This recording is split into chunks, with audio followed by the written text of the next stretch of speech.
your girl Candy, and you're watching Sweet Addictions TV. Yeah. Alright, baby, so here's part 2 of Sweet Solutions. Like I promised, let's get it popping while little man is asleep. Okay. Here's the first one. Hi, Candy. First and foremost, love all that you do. Congrats on all your accomplishments and everything you do in the future. Thank you, baby. Okay, now that being said, here's my question. I recently got back in touch with an old high school boyfriend. We hadn't seen each other in probably about, we will just say a while. So, don't want to know that age, huh? So when I went back home to visit family, I went to a club he bounces at, and we exchanged numbers. This was back in January. We have been talking ever since, and he has even come to Cali to visit me from Michigan, where I'm from.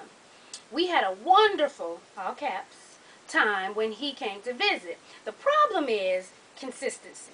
I will admit that I need a lot of attention, and I'm trying to work on that. But he will sometimes text me and ask a question. I answer, and then he doesn't respond. Or he won't call for 3 to 4 days. But then he will call. And we will talk off and on all day. It would be great. He has a lot of baggage and is holding on to past failed relationships. He says he cares about me, but I will have to work through a lot to be with him due to his past. The distance is hard, but I am in a position where I have flexibility to travel when I want, so it is possible. I recently met a new guy in LA, which is much, caps, closer, but I don't know. I'm so confused. Do I try to make it work with the blast from the past, or leave it as friends and try things out with LA? The LA guy is cool, but child, he's already talking about I'm the one. He will marry me tomorrow. We just met a month and a half ago, so I'm not sold on him either. I mean, I know I'm fabulous, laugh out loud, but dang. What should I do, Candy? Give it to me straight, no chaser. Thanks so much. Hope it wasn't too long. Okay. Well, you know just how men say, oh, women have a lot of baggage and blah, blah, blah. I'm going to say it like this, because, you know, everybody has baggage. Everybody has something, you know, that they come with in a relationship. But even though you're able to get up and go, I think he's showing you the red flags up front. And a lot of us don't pay attention to the red flags. We'll see a red flag and we'll be like, nah, it'll be all right. And then in the end, we'll be like, damn it, that red flag was all up in my face. So his red flags are, when you're doing a long distance relationship, hell, the phone is all you have. I mean, now you got Skype and little freaking nigga something else, you know. But, you know, really that's the only way y'all can communicate. So if he's, you know, not even doing that like he should, you know, 3 and 4 days at a time, and I mean, he's giving you red flags. And not only that, he can't let go of his past, so he's probably not trusting you all the way if he has all his baggage from past relationships. And he's probably doing that 3 to 4 day apart thing and not getting right back to you to kind of distance himself from, you know, maybe falling for you. So it seems like he's got a lot going on, and before you can give yourself to somebody, you have to, you know, you have to make sure you're together. You know what I'm saying? So I think that's your red flag. I think you should chill on that. I also think you should chill on Mr. LA. You know, people with stalker tendencies tend to be real. Oh, girl, you the one. We should get, you know, I could see me marrying you tomorrow. But we've only known each other for 4 weeks. You know, red flag. God damn it, I wish I had something red. I'd wave that motherfucker. Red flag. So, you know, just chill. Chill. You know when you'll meet the one. Right, because the two you got, y'all got too much going on. Too much going on. So, yeah, baby. I wouldn't put my heart into the guy in, where you say, Michigan. Because like I said, he's got a lot going on, and he needs to work on himself first before he can go hooking up with anybody. And Mr. LA man, he sound like he got stalker potential. So, you know, just take that tidbit, you know, run with it. But I'm just saying. Okay? Next. Okay. Hey, Candy. I will try to make this as short as possible, but I need your help. I've had the same best friend since I was 11 years old, and I am currently 23. I'm not the type that has many friends because I just like to keep to myself and keep people out of my business. This brings us to the current problem. My best friend moved away with her boyfriend, which is now her fiance. I didn't go to their engagement party because as of lately, I can't get along with him. To me, he's becoming arrogant and rude. I've known her fiance for about 9 years because we all used to go to school together. To make it easier to see their friends when they come in town, they all like to go on group outings. The entire group is coupled up with their husbands or their boyfriends. I don't like going sometimes because I don't want to come off as a ninth wheel, but everyone insists that I go. For the last couple of months, my best friend's fiance keeps asking me, why don't you have a boyfriend yet? Why are you so picky? How long are you going to be single? He always asks these questions when we're in a group setting as to put me on Front Street. I give the answers that I'm not looking to settle for what's thrown at me just so I can say I'm in a relationship. I don't call my best friend much, nor talk to her like I used to once she moved, to respect their time together. We would usually talk once every other week. Now it's once every 2 months, if that. Now, all of a sudden, she's acting like him and saying, when are you going to find someone? Why can't you find someone at church, etc. She's never asked these questions because she knows I have standards and I'm not trying to settle. I don't get into their relationship business. Why are they in mine? Even if I had a man, I wouldn't bring him around the group because I like to keep that separate. She asked me to be in the wedding, but since we aren't talking that much, I don't see a point of being in it. Do you? I'm a 23-year-old female college grad, no kids, pay my own bills, and I am focused on getting a career started and doing things for myself before I can even think twice about offering myself to someone else and being in a relationship. I'm a strong believer that you have to have yourself together. Didn't I just say that? Yes, girl. Yeah. You have to have yourself together first before offering yourself to another. She's my best friend, but slowly yet surely I see us not talking anymore. What should I do? I think 11 years, ain't that how long you said? No, y'all been friends for, since 11 years old. Y'all been friends for what, 12 years? I don't think you should just let it go like that without at least talking to her. You know what I'm saying? Sit her down, where that accent come from? Sit her down and, tell her how you feeling. Y'all been friends for years. You know what I'm saying? You should be able to talk to your friend and tell her how you're feeling. If not, then maybe you should go your separate ways if you feel like you can't. And as far as her now acting like him, well, like you said, she did move away. She's with him all the time. When you're with somebody, you tend to pick up on certain things that, each other, you start acting alike. So to me, I don't think you should just say, oh, no, forget it. I think you should talk to her and see where y'all stand. Because 12 years is a long time to be in a relationship, have a relationship with somebody, friendship, whatever. Just to say, you know what, forget it because you ask me questions about my personal life. You know what I mean? So talk to her, or next time she comes in town, try to sit with her alone or talk to her over the phone. Tell her where you stand. Ask her how she feels about it and, see what y'all got going on. I think that's the best way. Don't just write it off. You know what I mean? And, see how that goes. So, yeah, I think that's the best thing to do. Let me see. What else? Hey, Candy, I love your videos. Thank you, baby. I really could use your advice because I don't think I could ask anybody else. I'm from Ireland. And my boyfriend, no, is from Pakistan, but lives in Ireland. I hear a lot of stories about how Muslims treat their girlfriends, wives, etc. I mean, not etc. Child. Who else they got? That doesn't bother me, to be honest. I'm used to people giving me shit about him, about being with him. He's 11 years older than me. Child. Okay, yeah, don't catch worms. My real concern is that he is a married man. Did you see the body language? It went from... Okay. I knew him before he got married and lost contact for a while.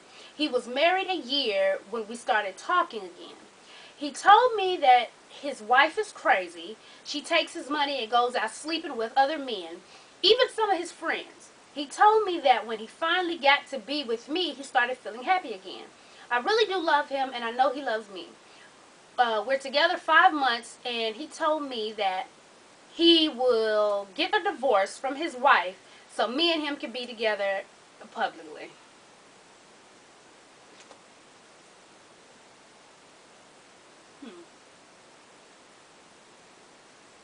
Okay. I want to believe him, but I don't know how long I'll have to wait. Do you think I'm being stupid? In believing he'll leave her for me, it hurts because I'm lying to the ones I love the most, my family. Should I believe him when he says he'll leave her? And should I tell my family my problem? Please help. No, he's not going to leave his wife. Listen, baby. And to anybody else who's dating a married man, and the man tells them, I'm going to leave my wife for you. Listen, think of it this way. This man has told you, my wife is fucking bonkers. The bitch is bananas. She steals my money, she fucks my friends, and everybody else. But he hasn't divorced her yet. Why should the factor for him to get divorced be you? If a female was crazy enough, if a hooker gonna steal my money and fuck my friends, I'm not gonna stay with her. For what? For what? So why would he get a divorce just to be with you? He won't even get a divorce, and this heifer is so-called crazy and knocking everybody around damn Ireland. No, what the hell y'all at? Y'all in Ireland. Yeah, that's where you at. Come on now. Baby, I know you in love. Child, it was a red flag when you knew he was married. And so, some shit we do ask for. Some shit we walk right into, and you walked your ass right through that shitty ass stroll. And, yeah. So, no, baby. No. Like I've told you guys before, when a man is cheating on his woman, wife, girlfriend, whatever, if he does not leave that woman, but yet he cheats with you, he's not going to leave that woman. See, this is what you are. This is the woman he's with, okay? This is you. Y'all got that? With you. With you. Okay, he's with her. She get on his goddamn nerves sometimes. He can't take this heifer's mouth sometimes. So then where does he go? With you. And what do? Because you're so happy that he's got the time to come to you. Because, see, you know about her. She don't know about you. But you know about her. So you know when he comes to you, oh, you're happy. You're excited to see him. You fuck him. And you probably suck him good. You're his toy. Then guess what? When he's done with you, he goes back to his wife or his woman. See, that's what y'all got to understand. Especially with ladies or men or whoever, if a woman's cheating on a man or a man's cheating on a woman and you know he has somebody and he's cheating on you, y'all tend to think, yeah, that bitch stupid. He over here with me. No, you're stupid because you know. See, at least with her, she don't know. You know he's with somebody. So you let him come knock you off when he wants to. But then who does he go home to? So who's stupid? You feel what I'm saying? No, he's not going to leave his wife to be with you. If he was going to leave, he would have left that hooker for being bonkers, spending his money and fucking his friends. Okay? I'm sorry. That was a tough love for you, baby. But, I got to keep it real with you now. And that's what it is. Okay? I'm sorry, boo-boo. But if you such in pain, you need to leave him alone because it's not going to get no better. It is what it is. And it ain't going to be nothing more. Okay? I'm sorry, boo-boo. But you kind of walked your ass into that mess when you started messing with a married man and you knew he was married. You knew. There was no foolery, no trickery. You knew he was married from the get-go. So, there you go. Let me see. What's this? Hey, Candy. Okay, I'm an 18-year-old some shit girl from New Zealand. If you don't know what some shit is, it don't say some shit. It's a word I can't pronounce. It is, we are like Hawaiians. I stay in Australia at the moment and loving it here. I go clubbing every weekend when I'm not working. About a month ago, I met an African-American dude.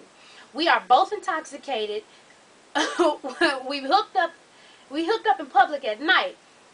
We got arrested for getting freaky in public. Haha. Anyways, hooker. Anyways, when I went to court a couple of weeks later, he was there. He kept asking for my number and attention, but I just ignored him. He was saying that he wants me to himself and that he will treat me right. Just all that stuff to impress a girl. But still, I stood my ground. Haha. Just when I left, he slipped me his number. I took it, then left. I called him 3 days later on a private number so he wouldn't have my number.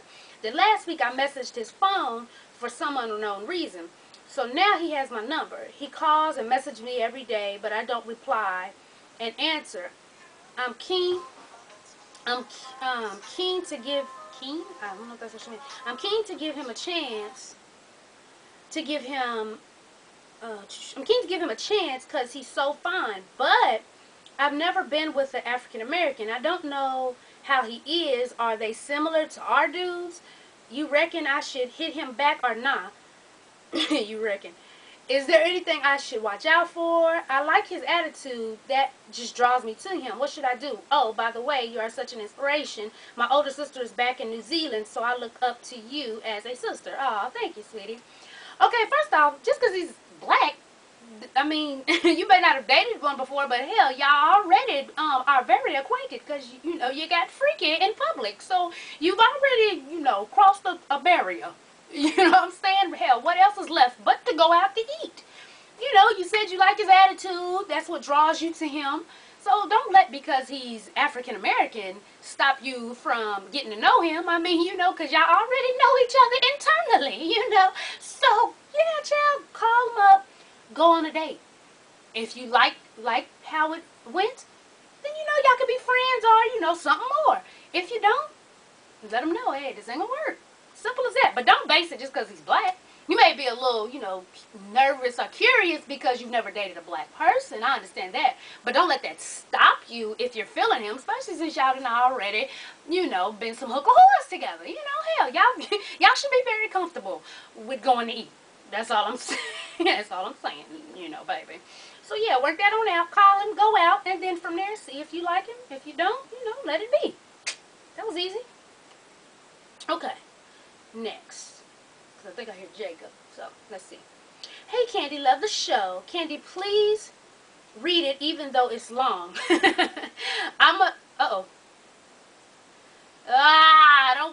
okay. I'm a survivor of rape and molestation, and I need your help.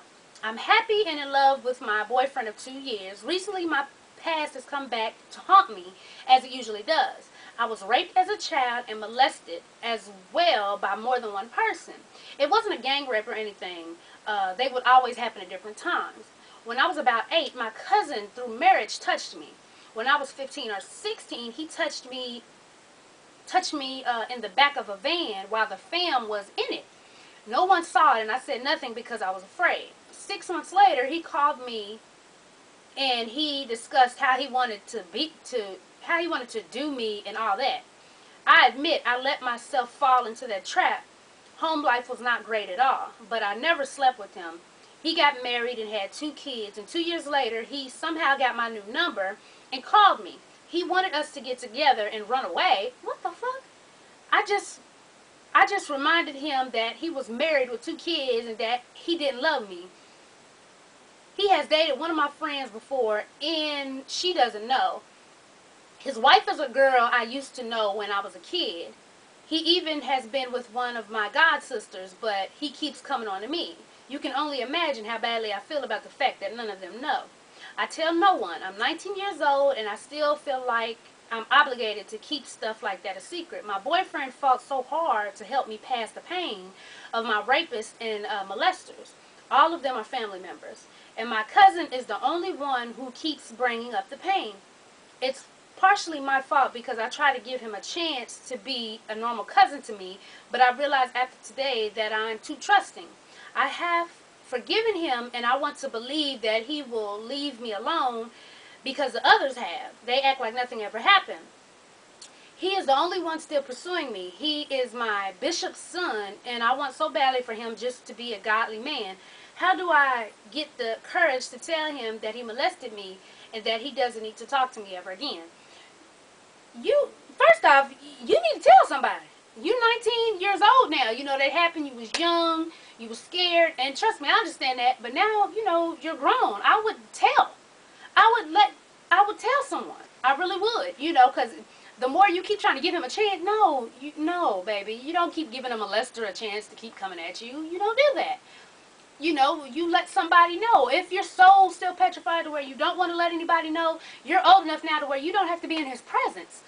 You know, if he's at a family function, you can leave. So if you don't want to tell anybody, he got your number, change it. You feel what I'm saying? Like, but you're old enough now, you need to tell somebody so this bastard can be taken care of. Now, let me see, 15, you said 16, 17, 18, 19. Oh, yeah, he's still in the statute of limitations to where he can be taken care of. Since the last time he messed with you, you was like 16 years old.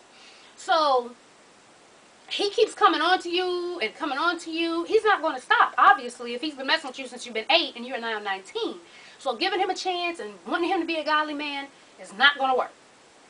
You know what I'm saying? Just like you wrote and told me, you're going to have to open your mouth and tell a family member, tell somebody you need to tell. But just thinking one day he's just going to say, I'm done. Not going to happen. It's been happening since she was 8 years old. You feel what I'm saying? So please tell somebody, let somebody know, but just hoping that one day he'll wake up and just be this godly person, it's just not going to happen. It's not. So if you're not going to tell, you need to stay out of that man's presence, change your phone number, like, do what you got to do, baby, because that just is not it at all. At all. All right. Next one. Hi, Candy. I'm 19 and I'm not really an outgoing person. I pretty much keep to myself. Usually that's alright with me because I'm not too big on having a lot of friends. That way there's less drama and less issues that I have to deal with. And being at every party or going out all the time isn't important or necessary to me. Don't get me wrong though, I am a nice person and easy to get along with. I would say, and a lot of times I get tired of being alone, especially when I want to go out and have fun. I don't really have anyone to do anything with. There is a big event at my college that happens every year for one weekend, and a lot of people come to campus for different events and parties and things like that are going on. My cousin is coming down that weekend, and she told me that she wants me to go out with her. We are two totally different people. She's very outgoing and loves to be where the party's at. Me, on the other hand, parties aren't really my thing, and usually if I go to one, I'm the type of person that just watches and doesn't dance. Although, I be wanting to. I be wanting to. Just shy, unfortunately. I hate that I'm that way. Anyway, I just wanted to know what I should do when she gets here and we go hang out. I know she's going to bring some friends along too. I'm asking because I don't want to be a bore or just a tag along. I want to have some fun for once. All caps. It's just really hard for me to loosen up with people that I really don't hang out with or get loose in types of situations that I don't usually put myself in. Please help me, Candy, if you can. Laugh out loud. Sorry if this letter is long as shit. Okay. I'm trying to think. Cause see, I'm the same. I don't have a lot, but again, that's by choice with me. But you know, you're gonna have your cousin there, so you're familiar with her. You don't necessarily have to be the life of the party. You know what I'm saying? Your cousin's gonna be there, so you can always, you know, converse with her. Usually, when people are out partying and chilling, a conversation to be struck up, so you can always jump into the conversation about certain things. You know, you don't have to be on the dance floor crumping and shit and all this shit here. You know, you can do your little two-step, you know, look cute with it. A lot of people think when they're shy, oh, I'm not the life of the party. You don't have to be the life of the party. You don't have to have all eyes on you to have fun. You know, you're going to be with family. So if all else fails, you can always talk to her and, you know, get your little dance on. You ain't got to be holding up the wall. You can just go out. Even if you act silly, if you don't want to just go out there and, like, really dance for real, you can just act silly. Hey, oh, mm, mm, mm.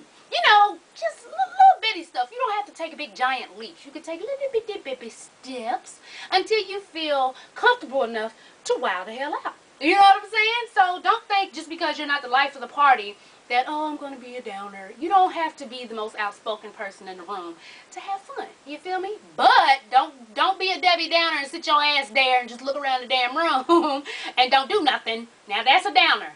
So, you know, just like I said, even if you just got to talk to your cousin or, you know, just go out and dance floor, act a little goofy, act a little silly, that's cool. Little baby steps. Baby steps, and you'll be all right. Trust me, because after a while, you'll feel comfortable enough to get out there and, you know, be silly and jump around and, you know, do your thing. You feel me? Mm-hmm. Yes. Okay, who's next? Uh-oh, who did I just press? Hey, Candy, love watching you. I know I'm a little... Let's see. Okay. I think that's it. Hold on, one more. Ooh! He said he wants to do... Alright, this is a long one. Okay. I am 20 years old and my boyfriend is 20 as well. Okay, make a long story short, me and my boyfriend been together for 2 years. We've been engaged for about 10 months. He lives back home and I go to college 3 hours away. He was okay, excuse me, he was okay, to make a long story short, what the hell? He was supposed to move up to where I am and transfer to go to school. Of course, get married. He had some things he had to work out at home first with school and whatnot. So the plan was for us to go ahead and get an apartment, and he moves up when the semester was over with. Before all this, I was home on Christmas break, and he really didn't hang out as much. When it was time to go back, child, when I say proofread, y'all, like, I really mean that shit, like for real. When it was time to go back to class, he knew when I was leaving, and all, didn't say goodbye or anything. Then I got chill, okay. There's so many, baby, my head hurts. I'll come back to that, because that's a lot of shit that's not right on that. Alright, so, what's this? Okay, last one. Hey, Candy, my name is blank, and I'm a lesbian stud. I have a girlfriend at the moment, but I'm not really settled down with her. And my parents and family strongly hate gay or bisexual people. My family hates majority of people who are different from their usual lives. But that's beside the point. I like being this way. At times, I don't like to hide things from my family. But the consequences for me being that way are very strict. If I told my parents, I would be kicked out without money, food, clothes. I would have to be homeschooled, and all of the electronics, including phone, computer, TV, my game. Ooh, not my game. I can't go a day without my electronics, by the way. Anyways, do you think I should face my fears and take the consequences by telling them, or keep it to myself forever? Please answer this. I can't answer this. I can't tell you if you should tell your parents or if you shouldn't. All I can say is, if the biggest thing you're worried about losing is your phone and computer and your game system, if that's the biggest thing you're worried about, then maybe you should go ahead and tell them, because, child, okay. But, it's really up to you. You're going to be the one that faces the consequences, not me or anybody else. So you have to weigh, keeping yourself a secret, eventually that's going to eat you up. You don't want to, hide who you are from your family. But, like you said, if they find out, they're going to take away all your things and possibly kick you out. So, I don't even know how old you are. That would probably help me out a little more with answering this question. But, I can't answer this for you, baby. You honestly have to sit and think about what's more important right now. Being true to yourself or losing. It sounds like you're saying you're going to lose your family. I don't know. Do you really think they just disown you? They may hate everybody outside because they don't know, but you're their child. So I can't really answer that for you. You know your family better than I do, so you know the consequences and repercussions of either decision. So really, you need to sit down and think about that yourself. How long can you hide who you truly are before you start going crazy and resenting people for hiding who you are? Or do you think you can hide it forever just so you can have your electronics? That's really up to you to decide, baby. So, good luck with that, and I hope, everything works out eventually. So, alright, babies, it is 3:33, and my baby should be waking up in a minute. And he's giving me a little worried, so I'm going to cut this on off. Yes, what? 2 Sweet Solutions back-to-back. It would have been up yesterday, but YouTube wouldn't let me sign in. It was on some bullshit. So, yeah, but, y'all, I will be posting up a Wendy Williams audition tape, because she's looking for a co-host for a day. So, when I post it on here, even though it can only be 30 seconds, so I'm trying to think what the hell I can say in 30 seconds to make her be like, yeah, we need her to sit her ass right, yeah. So, but y'all know when I put it up here, y'all gonna have to hype it up in the comments. Yeah, Wendy, yeah, you know what to do. You know what to do, damn it. Make me look good. Make me look good. Okay. Alright, babies. Well, I hope you enjoyed this Sweet Solutions segment. I am out of here, babies. So, as always, thanks for watching, and tell a friend to tell a friend to tell a motherfucking friend, baby, to subscribe and follow your girl on Twitter. Yes. Oh, and like my new Facebook page. All right, babies. Peace.